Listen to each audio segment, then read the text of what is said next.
What if, for one night, you could become anyone? In Venice, that fantasy becomes reality.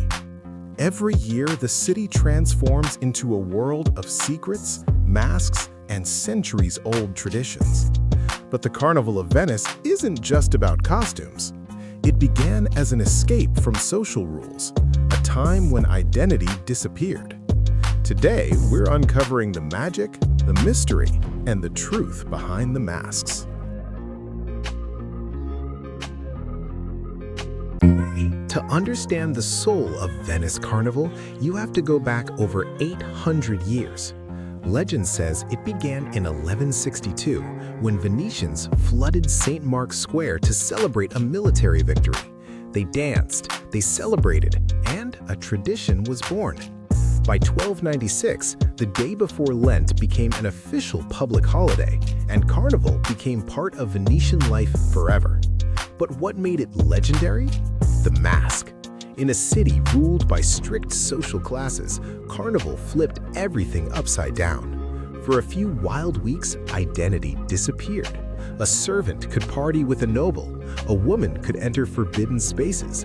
Behind a mask, everyone was equal.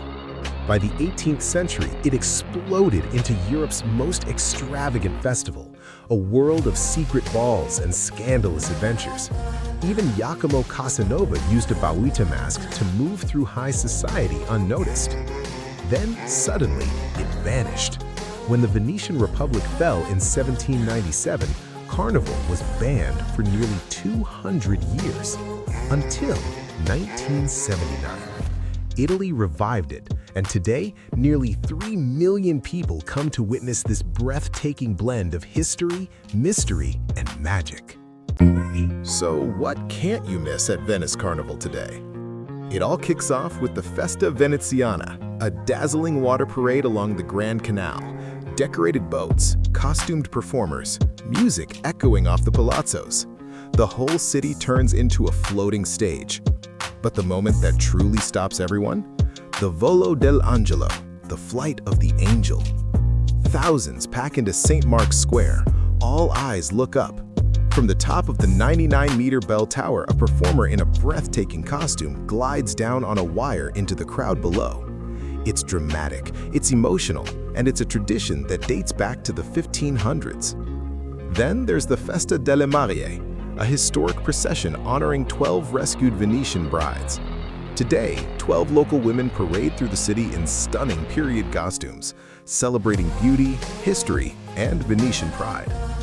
And every single day, St. Mark's Square becomes an open-air runway. Elaborate handmade costumes, intricate masks, creators from around the world competing for the title of La Maschera più bella, the most beautiful mask. At Carnival, the entire city performs. The masks aren't just decoration, they are the symbol of Carnival. Many come from commedia dell'arte, an early form of improvised theater where each mask defined a character's status, personality, and origin. First, the most iconic Venetian mask, the Bauta, a white full-faced mask with a sharp jawline designed so you could eat, drink, and speak without removing it. Total anonymity. Paired with a black cloak and tricorn hat, it was the ultimate disguise, even required at political events to ensure secret voting. Then its mysterious opposite, the Moretta, a black velvet oval mask worn only by women, no mouth hole, held in place by biting a hidden button, forcing silence.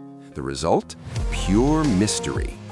And finally, the one everyone recognizes, the Plague Doctor. With its long, haunting beak, it wasn't created for fun. It was a 17th century medical mask stuffed with herbs to filter the air during the plague. Over time, fear turned into theater, and it became one of Carnival's most dramatic costumes. Venice Carnival happens every year in late January through mid-February, and yes, it gets packed.